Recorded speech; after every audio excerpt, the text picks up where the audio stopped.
Okay. 3 days a week, 3 to 4 hours a stream. I just replayed that in my mind. Do you have set days? Is it kind of random, or do you have I schedule do have it? set days. When I first started, I did it when I would come home from work because I worked late nights, so I was streaming like 5 nights a week. But I had to cut back on that when I started working a morning shift. Mhm. So now I just do Mondays, Wednesdays, and Saturdays. Oh, nice. Yeah. Nice. So, But, I'm sorry. Go ahead. oh, and it's still after I get home from work. So, yeah. Hmm. So, do you do anything else other than just those couple days of streaming? Well, I generally will play games other days of the week when I'm not streaming. Hmm. And then I play in a. I actually am on another stream, and it's a role playing game, and I do that on another night when I'm not streaming on nice. Thursdays. Nice. Do you like a D&D or something like that? Yes. Yes. Yeah. Yeah, me and my wife, we were part of a D&D campaign also. We don't stream it either, but we try to get together once a month, which as of late has been a little crazy since there's a total of 6 of us, and 2 of them just moved to Vegas. So it's very hard for us to kind of get with them to kind of organize everything. But I feel like though having D&D as kind of something that I play, it makes me enjoy like role playing games more. Do you feel that way? Playing tabletop enhances the role playing experience. Yeah. Yeah, I would say so. It does. When you're creating your own character, it really kind of forces you to think more creative.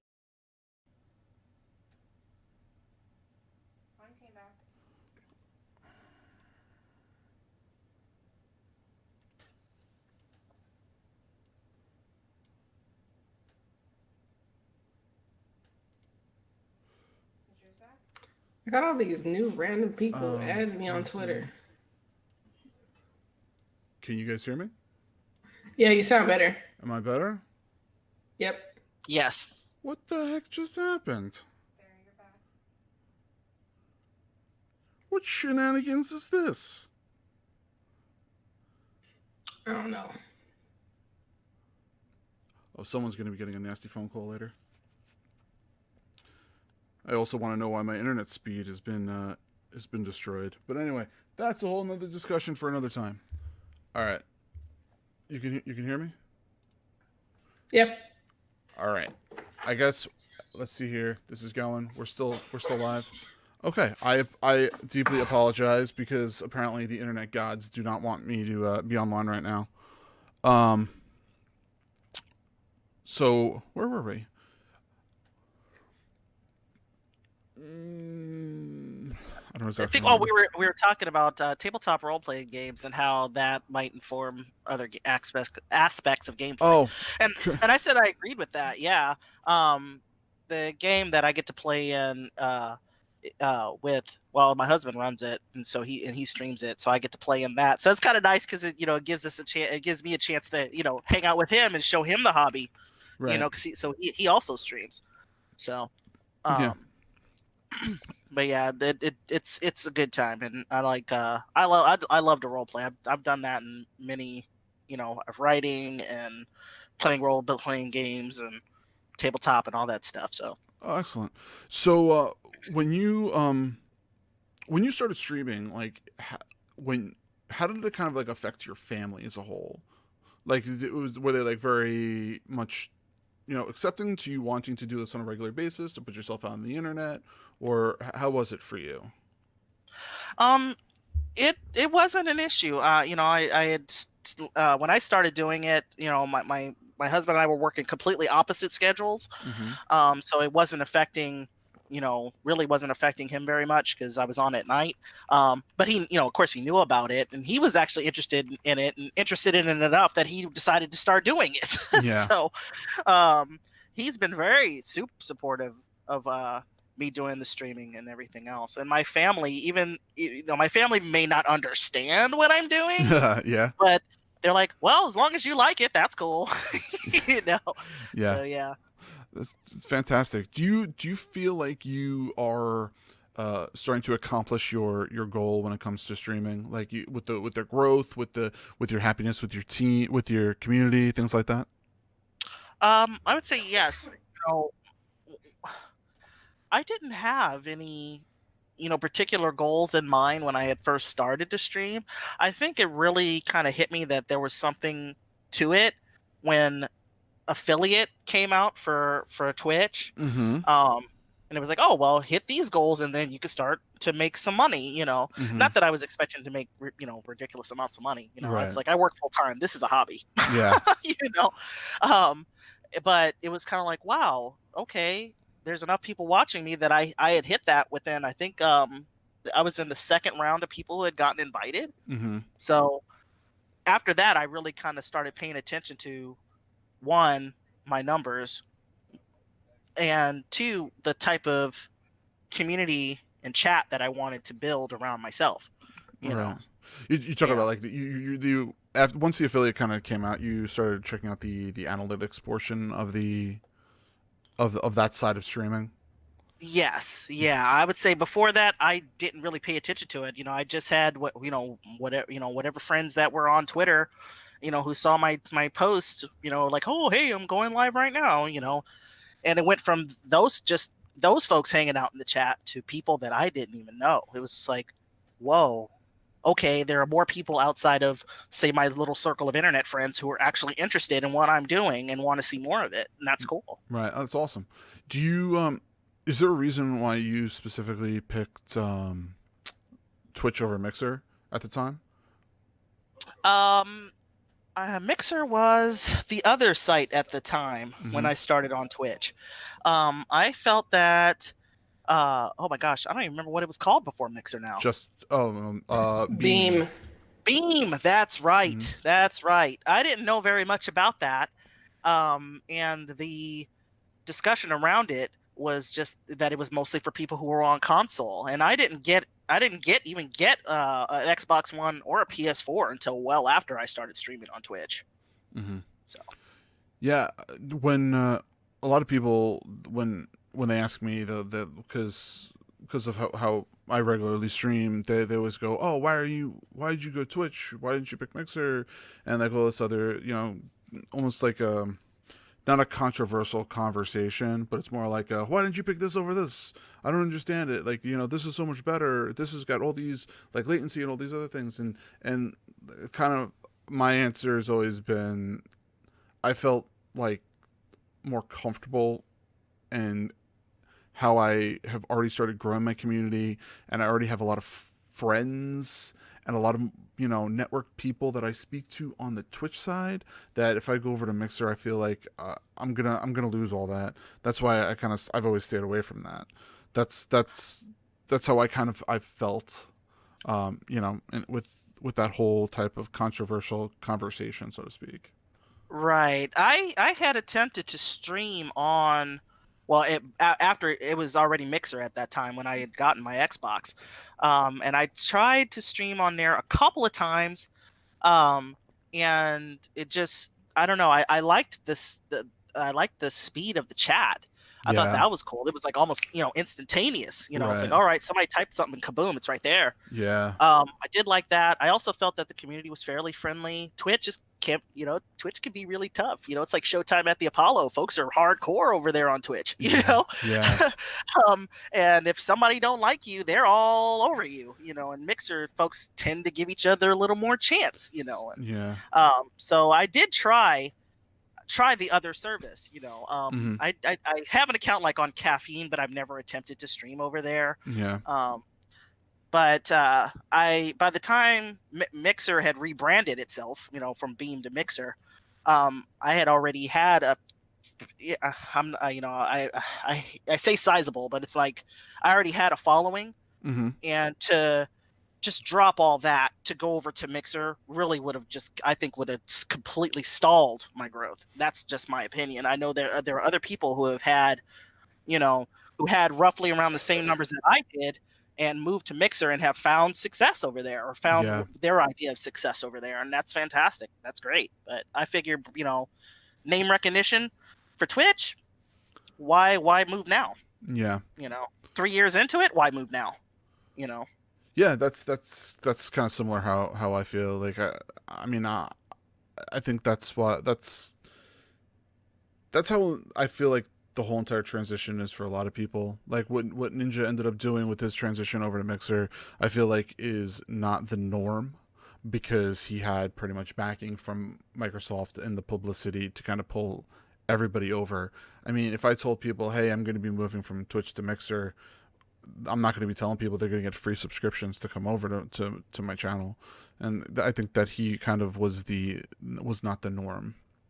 Oh, absolutely. You know, if you don't have name recognition like he does, absolutely not. You're going to start at square one. Mm-hmm. You were talking about the growth of your channel. What do you feel is like your number one, necessary thing to have to allow your channel to grow?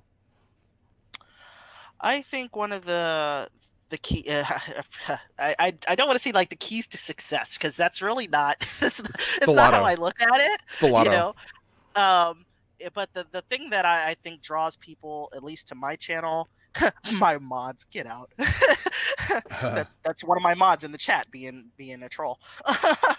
um, and I would say that it's strictly my community. There's a lot of people when I'll go into their channels and when they're doing like shout outs and stuff, they'll talk about how nice my chat is, Mm-hmm. you know, and that my chat is just real chill.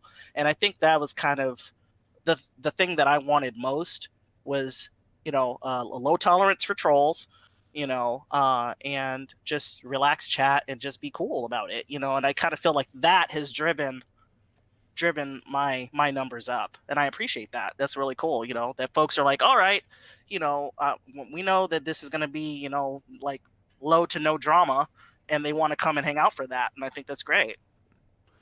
Yeah, that I agree. I think that having, that enjoyable atmosphere is what's going to keep bringing those people in, and that's exactly what I would think. Um, do you have a first time that you can think of when you did like a couch type gaming co-op situation with like family, friends, like that first gaming experience? Do you remember what it was?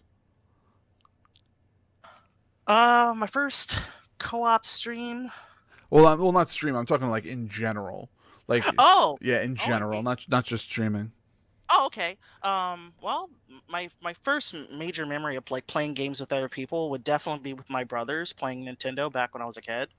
You know, everybody would go and, you know, rent those video games from the local video store. Yeah, I'm kind of Yes. showing my age there.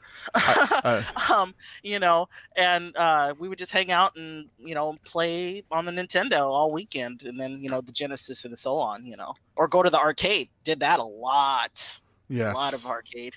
Yes. Yeah, I did. I Muds. That was remember one of my arcade, ones. man. I wish I we loved still had arcade. that. Mm-hmm. I love it. I think it's a lost like feeling, a lost art. Like these, I hate to word it this way because MJ probably doesn't know. These kids nowadays, they never have that experience of like your mother going shopping at a mall and you're Yeah. like, I don't want to go shopping at a mall, so I'm gonna go to the arcade down on the corner, and then you end up Yeah. like playing Street Fighter for like 3 hours with quarters because you don't want to be sitting there watching your mother try on clothes for hours on end. Absolutely. Absolutely. Well, that's my experience anyway. Yeah, or after school. That was a lot of fun. You know, Mortal Kombat had just came out, and man, we would crowd around that box at the 7-Eleven to play that for a couple hours after school, you know. Yeah, like King, he has a that big arcade machine with all those old vintage video games on it. Oh, Oh nice. man, it's so beautiful, and I think it's a full cabinet. I gotta get the link from him, but like he has a full cabinet and he's always like shows videos and stuff like that on it. It's pretty amazing. That's awesome. Mm-hmm. Mm-hmm. So are you planning on trying to hit up any conventions or anything next year? I actually did do a couple of conventions. Most of the conventions I go to are local, just because I don't like to fly. Mm-hmm. So I don't travel too far. I've got you know, one of the things that I also attribute to, you know, streaming is being able to do panels, which I've done for the past couple years here locally in Phoenix. Um, just getting to talk about, being a woman in gaming, talk about my experiences as a streamer, just kind of like what we're doing right now, but getting to do that, those I've done those for the past couple years, and it's a lot of fun. Yeah. So how often are you on the panels for yourself? And which ones what if you don't mind saying which ones they are? The last panel that I did was it was women in gaming and streaming, and I got to do that at it's called the Phoenix Fan Fusion, but basically it's the Phoenix Comic Con. Oh, cool. Very cool. Yeah, and I got to do that there. And that's basically the panel that I've been on. I've done just that one, and I did it at Comic-Con last year. I did it this year as well. Also at a convention called Sabaton, which is a Japanese pop culture convention here in Phoenix on Labor Day weekend.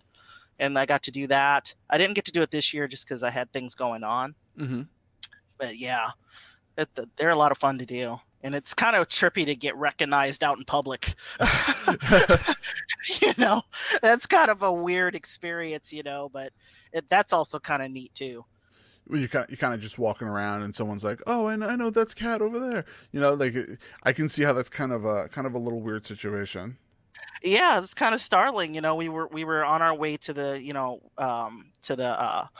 we were going to a hotel, my husband and I, for the convention, because we rather stay close to the convention center. Mm-hmm. And we're walking through the lobby and stuff, and all of a sudden I hear Martian Cat, and I'm like, what the heck? I'm in my street clothes. I'm not wearing anything that's branding me as a streamer. Nothing. Mm-hmm. I'm just walking around with my husband, and folks recognize me just walking through the lobby. I'm like, okay, wow, that's kind of neat, Please tell me you did a little sachet, and you'd be like, oh, look at me, I'm a celebrity. Oh yeah, that's what I would have done. It just tripped me out. I wasn't expecting that, but yeah, it was a wild experience. I know that other folks probably have that too. It's like, wait a minute, who y'all know who I am? Okay, Did you when you were at the conventions, like you said, one was like the Japanese anime convention of some sort, I assume? Yeah. Are you a fan of anime at all, or no? I like some anime. My friends, my friends in my community are trying to get me to turn around and really become a bigger anime fan. I'm working on it. They're wearing me down. I found a couple that I like. If you need suggestions, hit me up. I will give you a list. I probably have a list of probably about 40 or 50 that I've series of shows that I've ended up watching, and this isn't even a joke. This is me being serious. Like I have right now. I consistently weekly watch 10 different animes because I want to make sure that I can get as many as I can to watch, because I feel like cartoons now are not like when we were younger, and now anime has almost turned into what our cartoons were. So it's almost like they've transitioned to more of like an older type of anime type situation. Yeah, it seems like that. It's bad. Animation now, I really can't get into it. I just it's a little too much for me. I don't know. I like Steven Universe. That one is actually pretty cool. I've watched it a couple times. Not enough to know who the characters are, but I watched a couple episodes. It wasn't bad. I also have a 9-year-old, but I don't know. I'll watch that with her, and then there was another one that was on Disney about twins. I don't know why I can't remember it right now, but it was basically all the voices were comedians that we all probably love, so it was easy to get into the cartoon because they're making jokes that were really for us, The adult jokes, kind of like how the Simpsons are. Yeah. Gravity Falls. Oh yeah. Okay. I do not have children, so I am unsure of these childish children's. Well, you're still you should still be allowed to turn on Disney. I also need cable for that. So just go on YouTube now. Oh, all right. We told you to show. So. Disney sorry. Plus. You All know right. I have Disney Plus. I went to D23. I got 3 years. I know. I do too. I actually got mine D20. I got mine. So November 15th, right? I think it is. November I thought- 15th. Oh, I'm all over that business. I This is can't the wait. 15th, man. It's coming up, man. It's going up soon. I'm excited. I'm sorry. Mandalorian. Yes, that is. I'm going to binge watch that, and I will be Right, not till the sleeping end. until the end. Okay, I'm sorry to like not talk about gaming. Did anybody watch Watchmen? No, Oh my god. I know I'm a horrible person. No, I haven't. You I guys only are heard who about I it on thought Twitter. you were. Sorry, don't yell at me. It's not my fault. All right. Well, Listen. Is it going to be on Disney Plus? Do we well, know? Watchmen is on HBO. HBO. That's probably why I don't own HBO. I've never seen Game of Thrones, so Well, I mean, there's people who haven't seen Game of Thrones or that wasn't for them. You know. the only thing I want to see on HBO is Silicon Valley. Yeah. I watched that. I haven't watched the last season though. That is supposed to be a very, very funny TV show. Yeah, the first couple of seasons were really hilarious.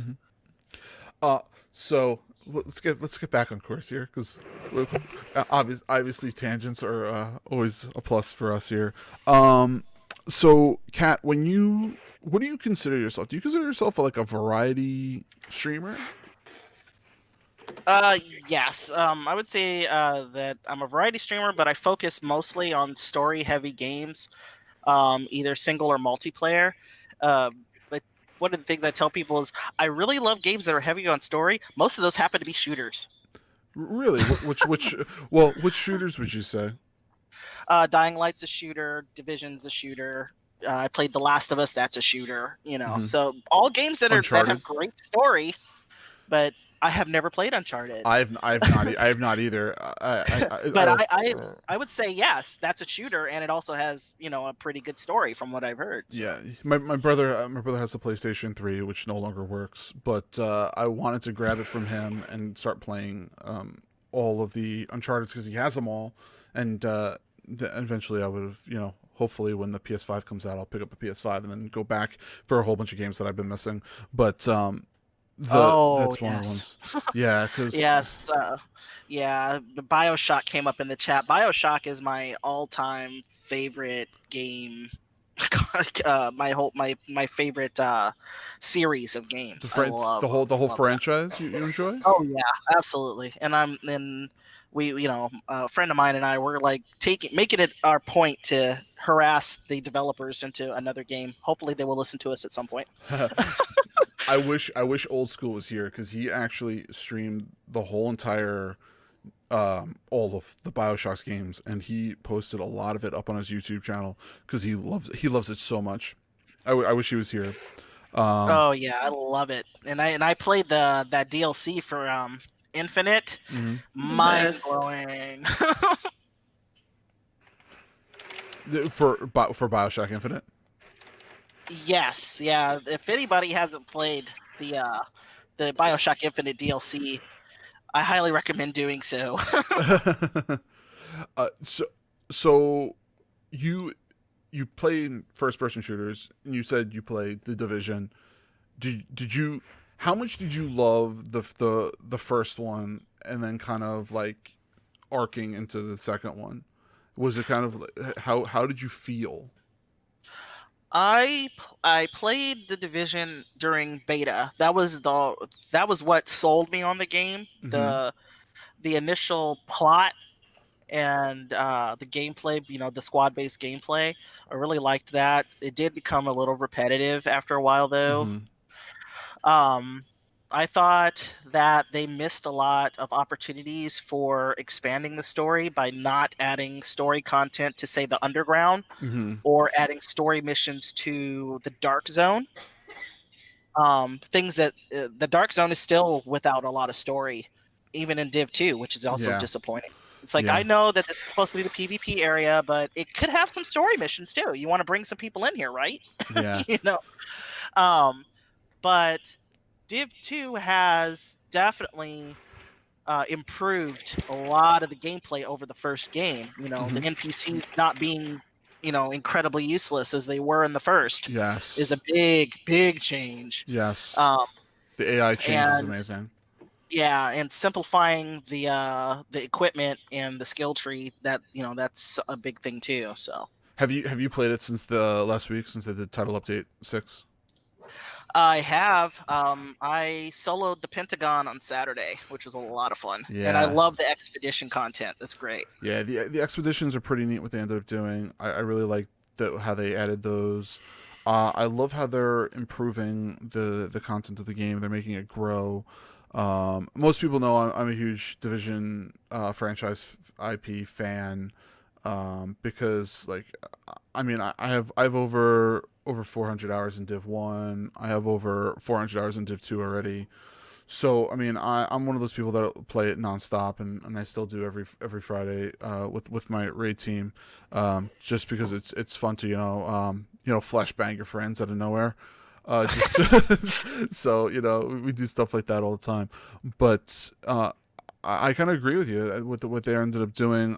I think that what a lot of people I take it back a step. I think that a lot of the content creators for Div 2 are very, very hostile individuals, and I think that's kind of hurting them as a group. And I think that the content that they're adding and the things that they're putting into Div 2 is going to make it such a good game. And I think that what they're going to need to end up doing is in the future is kind of add more content faster, because once they ended up saying that the next raid isn't going to be coming out until next year, it's going to really, really hurt the people in the player base, and it might be the nail in the coffin if they end up pushing it off that long, I feel like. Yeah, and I saw there was some fury on Twitter about you know just the fandom. I don't know what's going on with that. I don't participate in the drama as I I don't call it. either. I just don't do it. I love the game for the game. I don't care about the PvP content. I know a lot of people do. I don't. I just care about the story, and I care about the gameplay that goes along with it. That's really it for me. Yeah, So and the story content that they're doing is fantastic. I really like the story.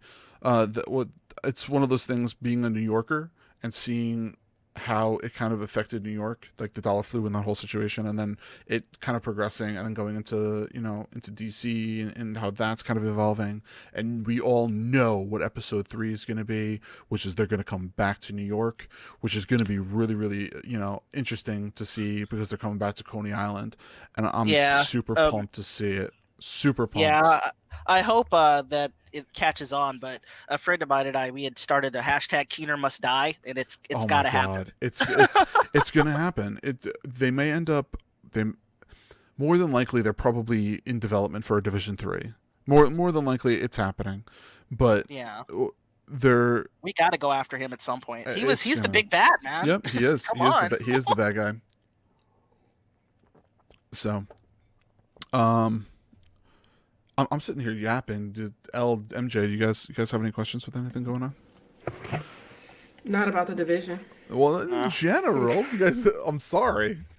Do we could talk about Destiny? Do you play Destiny? Why? You don't play Destiny? Oh, I'm sorry. I played through the story once, and then I got a little bit miffed when they were talking about that first expansion, and you had to pay for it again. And I'm like, say what now? Mm-hmm. Like, get on down the road with that. I stopped playing right after that. So you were saying before that you have people that are coming in out of your chat consistently, right? Do you like? And sometimes do you have hateful people that come into your chat that kind of cause problems at all? How do you kind of deal with them if that does happen? Yeah, I have been very, very fortunate to have a very minimal troll problem. Yeah. I don't know if that's because they kind of come in and see that I'm not about that, Yeah. and kind of move on, or what. I've had experiences where people have attempted to troll, and it's like, okay, look, you can either see yourself out, or I will see you out. You know? Yeah. And generally they'll just leave. I very rarely have had to ban people, knock on wood for that. And and I handle things in my own way. I get weird questions. That's what I get. I don't get so much people being like hateful and horrible, but I get strange trolly questions. you know. Like what? Well, one of the last questions that I had gotten was about well, there were two instances. One, somebody came in and was like, "How tall are you?" It was like, "I'm sorry, what?" Right. And so he's like, "Oh, how tall are you now?" And I'm like, "Why are you asking me how tall I am? I just want to know." It's like, well, why are you asking me that? Is there some type of scavenger hunt to ask different streamers how tall they are? And after that he got real quiet. But I thought it was very funny. And the other incident that I had, oh, are you married? Yeah, that was a question. What? Yeah, this was a couple of weeks ago, matter of fact. And they was like, "Well, are you married?" And I'm like, "What does that have to do with anything?" It's like, why do you want to know? Like, why do you care? Well, I'm asking everybody that in the recommended. What? Okay. Yeah, okay. So that doesn't sound weird. Yeah, it's like, well, okay, that's an odd question. Well, I usually get banned for that. I said, well, I'm not going to ban you for asking me if I'm married, but I'm not about to come out here and tell you that either. I mean, I am, but what? I thought that was strange. At some point, you have to think to yourself, there's a line, and yeah, it's like, at one point are you going to realize that like streamers are people, and they're just like you and I, and if you were going to go to like talk to like a friend or somebody, you're going to treat them with respect. You'd want to do the same. Like it doesn't make sense. Like, I can't believe someone would ask that silly, ridiculous question. Yeah, it's like, and I guess they were expecting to get banned because they made the comment, "Well, I usually get banned for that." It's like, okay. Like, this is a pointless question. I don't get where you're going with this. It's probably that most females automatically ban them because they don't even want to deal with what's going to come after.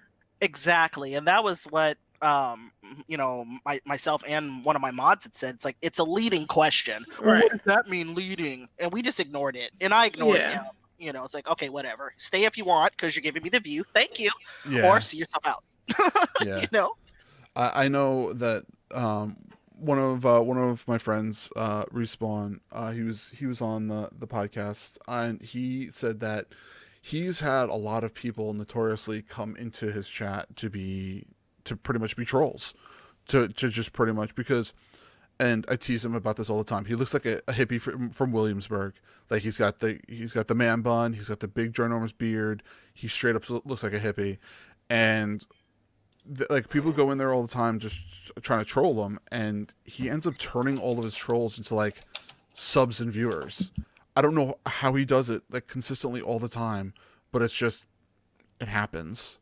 So some of these trolls, like, I don't deal with them, but yeah, like, I feel like you never know what you're going to get with them. That's true. I have some friends who stream that absolutely feed on it. They love trolling the trolls, Mm-hmm. and will invite them in, I just have like a zero tolerance for that type of stuff, Mm-hmm. And I think part of that too is also how the streamer portrays themselves. If they are somebody who, at least this just my experience with my friends, is that one of the things is that they're usually very aggressive when they're playing their games. They talk a lot of trash, and so people come in and they're talking a lot of trash, and that's how this all goes about. I don't do that. Even in multiplayer games, I try to keep it real chill and low key, even though I ain't gonna lie, when I'm not on my stream, I'm rowdy as all get out. But when I'm on stream, I'm not.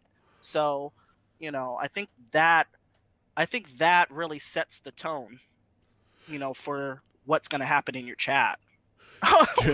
Yeah, I really think it does. It makes a difference.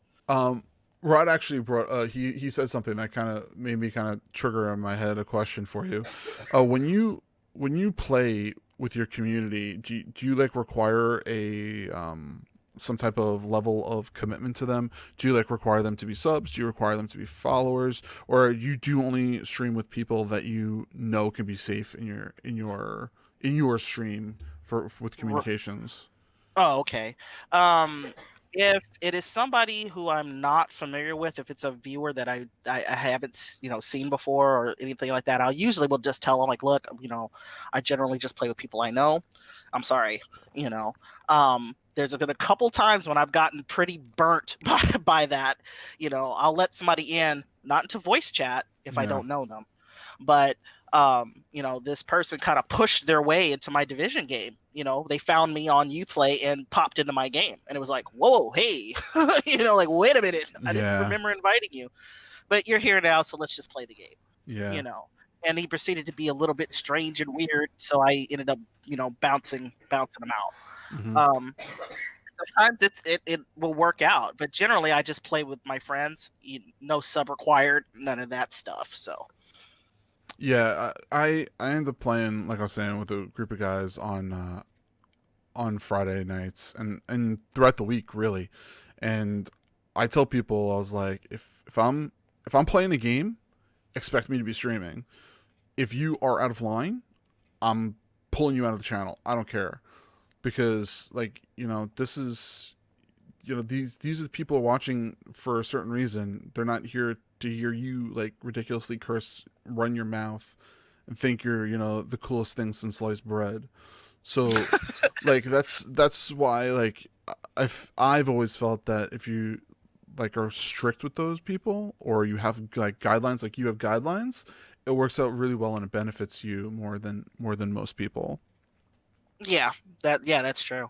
You know, um, I like to play with folks that are as big a goofball as I am. I love to laugh in my chat. It's ridiculous. I'm cracking up all the time, and the folks that I play with, even if it's just like viewers and stuff, they'll if they vibe with me on like that and we're cracking each other up, then it's usually really good. You kind of don't have time to be trash talking when you're cracking up, so Mm-hmm. you Yeah. know, or trying to make each other laugh, and that's another thing too. I've been broken by my friends on stream more than once, where I'm like, I'm crying laughing, I'm losing my breath, and it's bad. Yeah. And I love that. I think those make for some of the best moments in stream. When you stream, do you kind of like are you what you call yourself, or do you have to kind of like put on a little persona, or is it kind of like just to like so people kind of can relate to that, or are you like what you see is what you get type of a person when you stream? Um, I think about the only thing that I really change about me when I'm on the stream versus when I'm not is my language. I got a bad mouth when I'm not online. Yeah. So I do kind of temper that, because it's like, all right, I don't know who's going to be watching, and that also can hurt potential for other things when folks do that. Mm-hmm. So I try to keep it contained Yeah. when I can. And I think there's a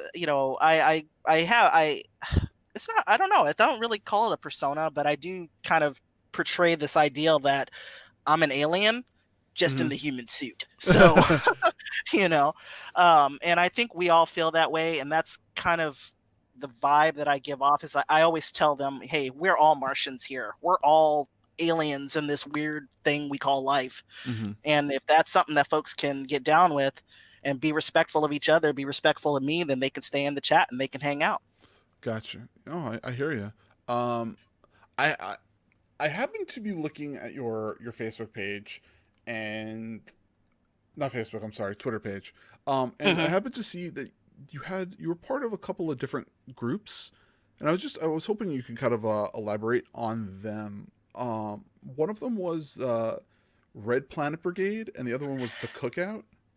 Right. The Red Planet Brigade is the community that had basically sprung up from my stream, because I'm a Martian. Mars is the red planet. Yep, So, I got you. I'm with you. and I like I said, I didn't have any goals or any of those things when I first started streaming, but there was a group of folks that kind of gravitated to each other. We were in each other's streams. We hung out with each other, and they were like, you know what? Why don't you lead the community? And I'm like, say what? I'm gonna do what? And now we have a pretty sizable group of us, and we're not just from America. We have folks that are Martians that are in the UK, folks that are Martians that are in other places in Canada. It's just a really cool thing, and our whole goal is inclusion, friendship, and gaming, and that's what we do. Mhm. We're more like a family than anything. The Twitch link that you have in there, is that for like a group, or is that it's an actual channel? Oh Yeah. Oh, cool. Yeah, so it just hosts the folks that are in the community on there. Okay. Oh, cool. So does MJ, do you have any questions that you're thinking of? I do not. You pretty much asked everything that I was saying in the beginning, or that I was thinking of. Elle, do you have? Yeah, even for me, like every time I'm about to ask a question, you ask it, so I'm just like, all right. I'm sorry. Cut me off, please. No, you're fine. You're just like, all right, and then I'll just comment, like while you guys are talking. But yeah. Okay. Well, I had a question about when you started streaming. You said you started off with just like a regular PC, and then you kind of like evolved into other things, right? Like you ended up going to like getting your Xbox, getting your graphics card, your Elgato, and all that other stuff.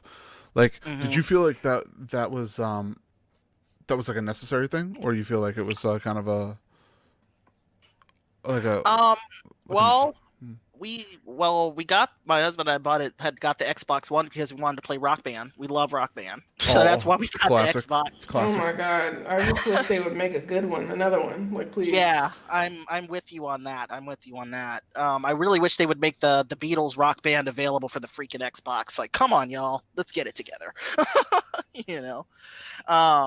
And then I've only had the PS4 since last Black Friday when they had that really killer sale.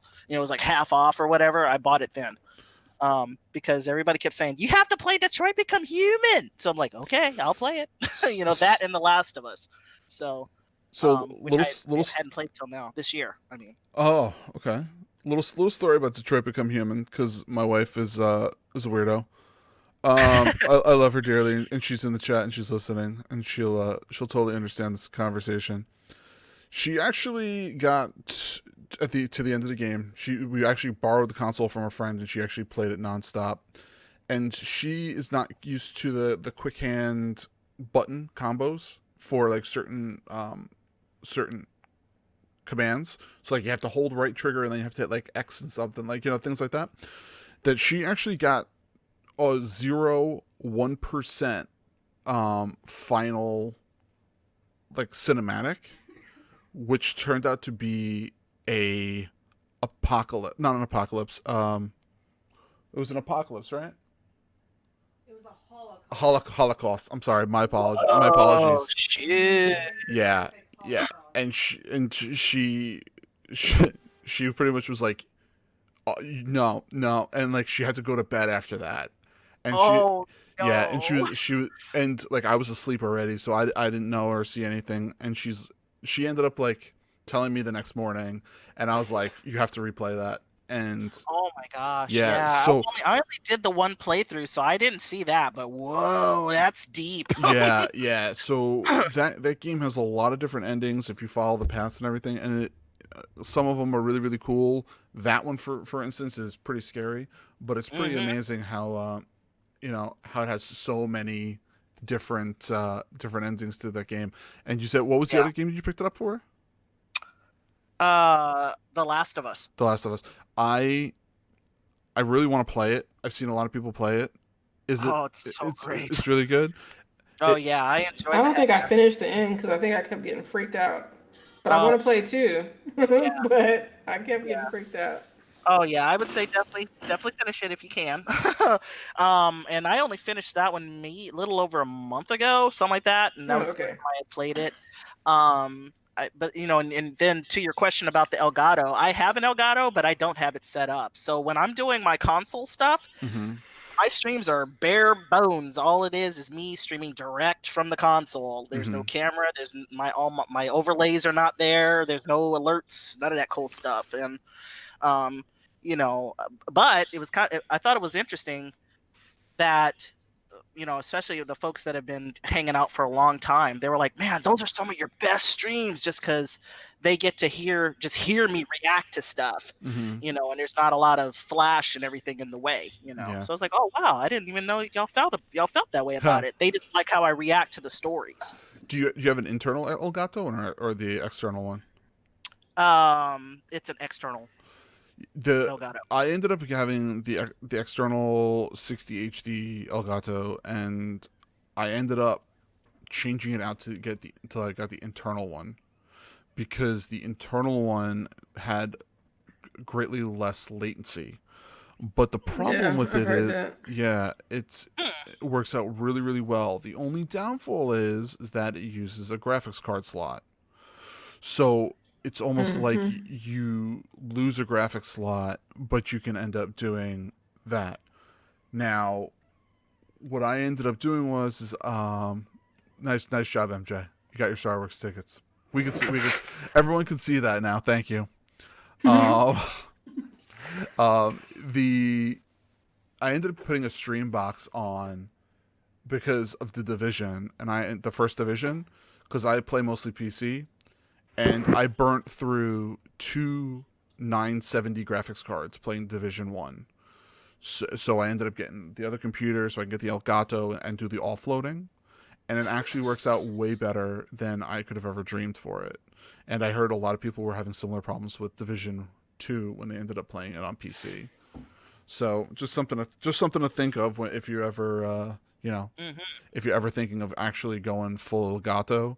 Yeah. Because it does do great things, but it's very resource heavy, Right. and the external one does not deal with it nearly as well. That's from personal experience for me.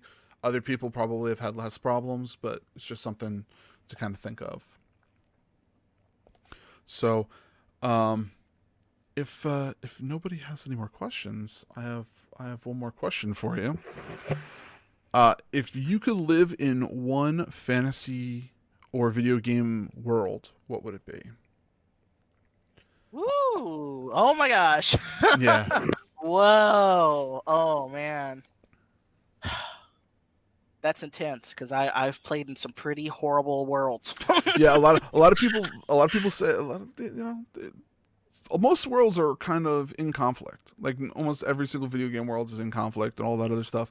But those worlds like Marvel, being able to possibly be picked to have superpowers, or you never know if one day you might wake up and you'll have like the ability to move stuff with the Force, or using a wand and like moving things like Harry Potter, and those kinds of things I feel like kind of outweigh some of them.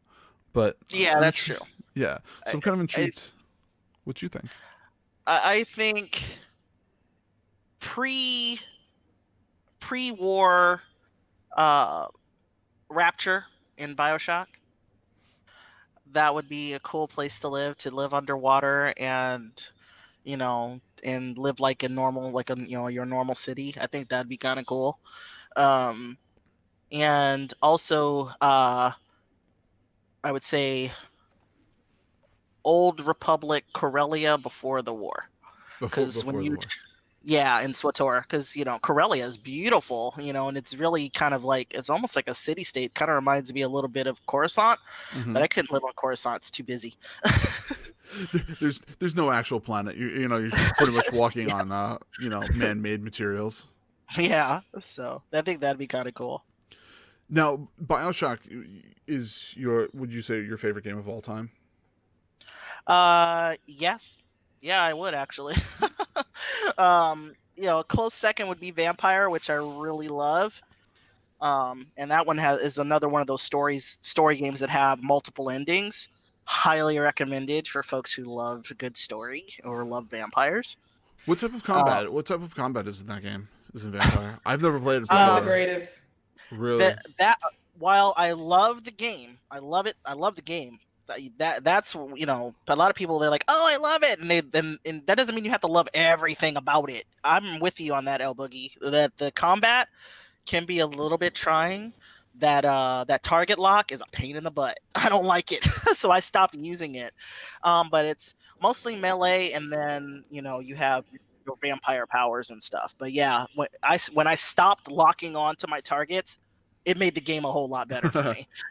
And the map was frustrating to look at. But the story itself and the fact that all of the NPCs in the game have a story, they have a name, they have a voice. That's amazing, because you don't see that in games at all. Well, I agree. Most games don't have voice acting for every single character. Yeah, and in this one, all the NPCs have a voice actor and they have some type of story. It's the only other one that I can think of is Mass Effect. I tried Mass Effect. I tried so hard. I couldn't do it. I'll be honest with you. I wanted to so bad. Like, everyone's like, "Oh, it's such a great game."